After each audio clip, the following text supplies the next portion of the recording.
Hello সবাইকে। তো তোমরা জানো এখন আমি নায়িকা হট পিঙ্ক সেল হল করছি।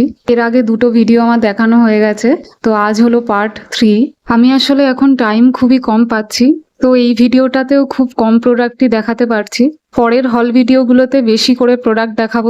আমার লিটারেলি অনেক পার্সেল জমে আছে নায়িকার, বাট আমার এখনো অবধি খোলা হয়নি, সেগুলো ভিডিও করা হয়নি।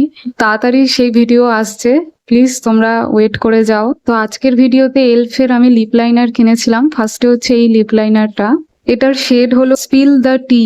তো এটা খুব সুন্দর একটা ব্রাউন লিপ লাইনার।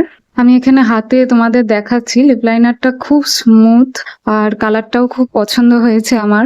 এবার হলো নেক্সট পার্সেলটা, তো চলো এটাই দেখি কি আছে। এটা আমি পুরো দেখাতে পারছি না এই ভিডিওটায়। ফার্স্টে হচ্ছে এই নাইকার লিপ লাইনার একটা কিনেছি, এটার শেডটা হলো মহারানী। তোমরা যারা নাইকার লিপস্টিক ইউজ করেছো তারা জানো নাইকার একটা লিপস্টিকও আছে এই নামে, মহারানী বলে।